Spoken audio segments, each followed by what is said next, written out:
Stephanie. And I'm L'Oreal. And we are Happily Ever Elementary. So the reason we are having a sleepover this week is our husbands are out of town on a trip with some of our friends for a bachelor party. And so I live down the street. We figured what better way to celebrate when our friends are out of town than to just have sleepovers all weekend long.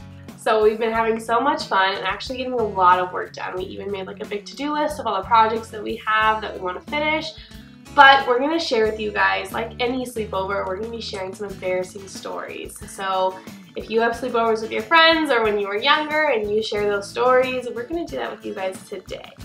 So I'm going to start, and we both kind of picked stories that were probably some of our most embarrassing, but still like G-rated, because Lord knows we have some that just have to stay in the vault. But one of mine happened during college, and I was living with my younger brother and my dad. My mom was deployed overseas at the time, and my older brother and I were doing some like really late spring cleaning. You know how when it just like overcomes you and you're like, yes, let's do it, let's get out of the way. You stay up all night, and then you're like super motivated. It was probably close to midnight when I had bagged up all of my to-be donated clothes with my brother, and I told him, I'm like, I just have to get these out of the house, like we're on a roll. And so I went to one of those drop boxes or like donation boxes in the They have Walmart. like a hinge. Yeah, like a big like door that comes down, unfolds towards you like almost this. like a giant mailbox, and it's metal. Yeah, that's a great way to describe it. And it's bigger than we are. Like huge. It's huge. But anyways, there in our area, there was a couple in our Walmart parking lot. So I drove out, mind you, it's almost midnight. And I have probably about 4 trash bags full of clothes. And I have this bad habit because I tend to forget to carry a purse. So I have like my wallet, my keys, all in one hand. And so I had my keys wrapped around like a finger and like clenched tight. And I pulled up to these, it's like midnight, and I'm putting these trash bags, into this big box, and of course, my keys fall into it. And mind you, the door itself is above my head, if not like at my head level. And I like totally panicked because I'm like, oh my gosh, I need my keys, like I have work tomorrow, my dad is already in bed, I'm a grown-up, this is not something that I should be dealing with or doing. And so me trying to like handle my own business and not rely on anyone else, I decide I have to get my keys back. And so I think like there's nothing else I can do but to get them out of that box. And this is where like I usually lose people because they're like, no, dumb. I was like, okay, she called me after, I was like, wait, you did what? What did you do? Obviously the first thing I did too was call the number on that box. They obviously didn't answer, it was midnight, and I was just thinking like, no, like I'm not gonna rely on someone else's timeline. I have to have my car, I have to have my keys. Mind you, I have to get home. And so I pulled myself, and mind you, this took all the strength I had. I pulled myself under the latch and slowly like used my feet and like pulled myself up onto this like lip of this thing that opens, this door, and just like had to like pull myself in. Mind you, once I pulled myself in, I completely fell to the bottom of it. Like not in a graceful way at all. I fell on like a guitar. There was like a stereo. There's obviously all these bags. I literally thought as soon as I landed, what if there's someone else inside here? Which was terrifying. And luckily I had my phone like secured inside my shirt so it wouldn't fall out. And so I took it out, got my flashlight, found my keys pretty quickly. But then I had to like do the thing that kids do like in a hall where they use their arms and their legs to climb up the inside of this box. Mind you, it's like metal.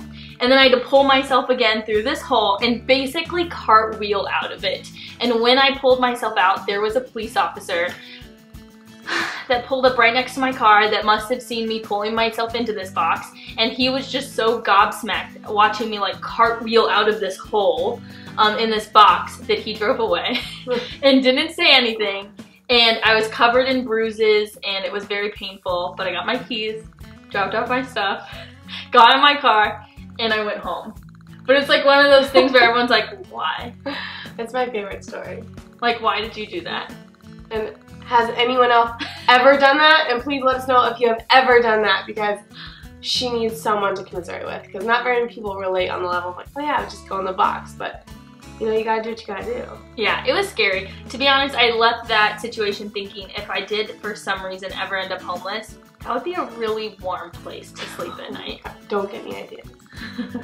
Alright, so my story, I'm sure there's a bunch of teachers out there and people in workforces that have similar stories where you run into a parent or a client or someone you know in like the most awkward of places.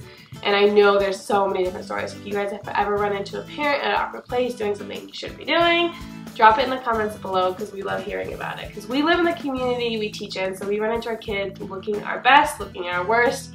Usually my worst. Things in our shopping cart that we want our kids to see, but this topped the list. So I had a scheduled C-section for my son Hudson, and I had him a month early. So I was a little bit panicked, and you know, it wasn't what I expected, so I got admitted to the hospital and I met my nurse and she was telling me what was going to happen. And the part that I was most nervous about, and all mommies can probably agree, unless you did it natural, but kudos to you, is the epidural. So if you don't know, the epidural is where they put the giant needle into your back, and basically that's where your bottom half just goes completely numb. And everyone is the most nervous about that. And at my hospital, they have a rule where your husband can't go in with you. You have to go into a room by yourself with one nurse and then the anesthesiologist. And so I was super nervous and I was super anxious awaiting that moment where they do the epidural. And so I had this wonderful nurse, just a woman, and we were like bonding, and I was like, okay, so who is the anesthesiologist? She was telling me about him, and I was like, okay.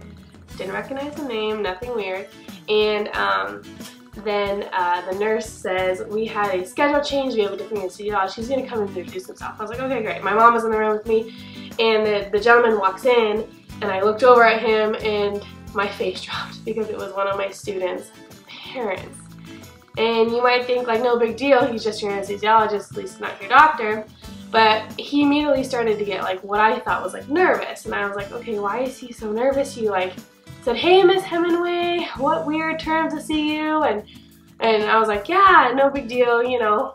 And my mom told me, she's like, he looks nervous. Like, you made him nervous. I was like, Mom, like, what is he gonna see? What is gonna happen? And she's like, you know, the most you'll see is your rear end exposed because you have to take down your robe.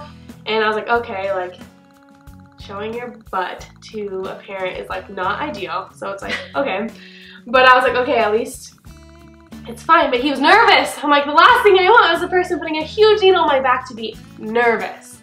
So I was starting to get worried, and my husband couldn't be in the room, so you know, it was fine. So if you've had a C-section, this is gonna seem all too real, but if you've never had one before, you don't have kids, they put you in this dark white room and they do the epidural and they immediately lay you down. And what I didn't realize is that the anesthesiologist actually stays with you through the entire surgery, and he checks on you.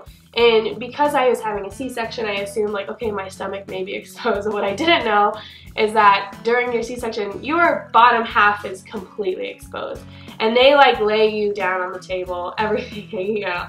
And so I watched him walk around the room while I was completely naked. And I was mortified. And it was like the happiest day of my life, and as soon as I got over it, like, I didn't like worry about it too much in the moment because obviously I was worried about so many other things. It was such a small thing. But when it really hit me is when I got back from maternity leave, and at pickup there was that dad, and I was like, oh my gosh, like, he has seen me more exposed than most people in my life, and he was just walking around like no big deal. And ever since then, it was just so awkward. Like, parent-teacher conference sitting across the table from him, I was just like, oh my gosh. And to add to that, I was at work right after, and I would drop in and check on her students, like, you know, Miss Hemingway can see you guys with that camera and things like that. But I walked in one day and, no joke, overheard his daughter telling kids when I walked in, going, hey, did you hear that my dad delivered Miss Hemingway's baby? And she was like bragging about it to other kids, and I just was like dumbfounded. I had to leave. It was like so funny though to me that I'm like, oh my god, clearly that's come up at like the dinner table at his house, because his daughter's like bragging about the fact that he was in that room. Yeah, so needless to say, it was super mortifying. I still see that family at the school and around I mean, they live in our community, and I know it's their job. I know there's some people who are like, oh, they're immune to it, and like, I get it, and he probably didn't think twice of it. But for me, it's just awkward. Like, I'd say so. You just don't really want people to see you at that level, so it was super embarrassing. It's one of my most embarrassing stories, so there you guys have it. But Stephanie and I actually have a embarrassing story that happened to both of us. It's a little shameful. It's so shameful. And it was in public, and like not like she was in public for her story and I was in public but alone. But this one was like close with people. We were at our nail salon. Yeah. And at the time, we were obsessed with Mr. D. Still are. We still are. We but still I mean, are. like, he had just he probably surfaced within a couple months of that, like, the video that went viral. And so we were just hanging on his coattails, literally adored every word that came out of his mouth. And when he started talking about the sheep's wool and the sheep's wool trend and the shepherdess, we were on board. If you guys don't know, it was like an alter ego, and he had in his stories, and he had these cute jean jackets with like these sheep's wool collars, and he would become the shepherdess. And girl, we missed you. I know. He like made us laugh so hard every time he got on a story and did it. And we saw a girl at our nail salon. We were getting pedicures, which that alone, we hardly ever take the time to get pedicures, but we were getting pedicures, and a girl walked in with like the perfect jacket, like the one that he had. Yeah. And I'm shameless. I am shameless. And L'Oreal's like, you have to get a picture.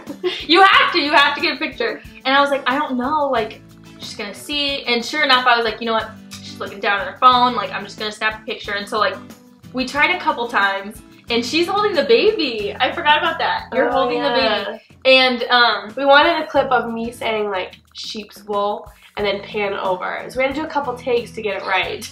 You know, that stage story for IG. Yeah. But anyway, so we did a couple takes, and then literally the last take, I took the video and realized she was looking into the camera. Not just looking, but like glaring. Like this.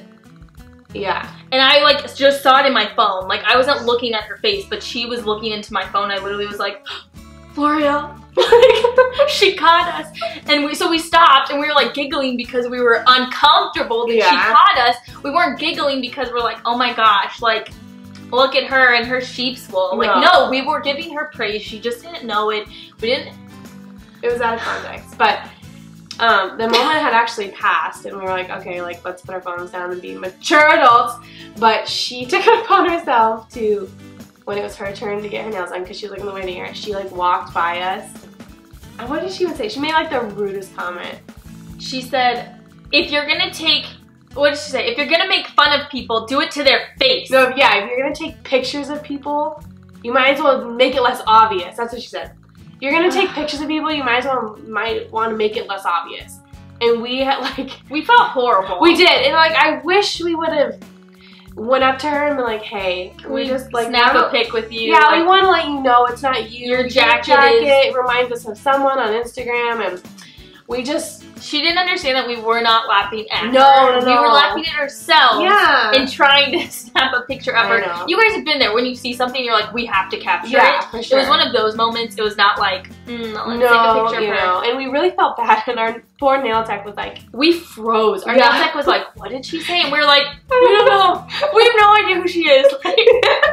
We were so embarrassed, but then it was just awkward because she continued to get her nails done like 10 feet away, and we continued to get our toes done. We were like completely silent. We could not get out of there. Speechless. I know. We did learn like valuable lessons. Oh yeah, like, and now we only make fun of ourselves and only take pictures of ourselves. Yeah, and like we are way more sneaky if we need to like capture something. But it was one of those things where like so many people caught on to like her comment and like noticed our discomfort that then it was like an amplified moment where it's like they're all looking at us now because this woman was so blatantly confronting us. Yeah.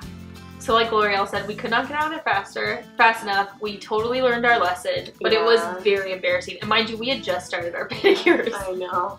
And if you're watching, we're really sorry. We love your coat. We do, and we wanted Mr. D to see it, and he did. We actually posted it, and he like acknowledged us, and we're like, oh my gosh, like sheep's wool. But yeah, not quite embarrassing. Yeah, I don't like to be called out in front of people like that. It was super awkward. And we do have other embarrassing stories. We do. If you'd like to share maybe a bit of your embarrassing stories, leave us comments down below. If you'd like to see like a part 2, we could probably scrounge up a handful of other videos. Yeah, we really had to go through a couple stories. We're like, which one we want to share with everyone, and we did some sifting. Yeah, and those aren't easy to share. Neither of those stories are like, any of those stories are proud moments for us, but no. We just want to get close with you guys. Yeah, so let us know, and if you'd like to see other videos like this, make sure you're subscribed, your bell notifications are turned on, give this video a big thumbs up, and we hope to see you guys soon!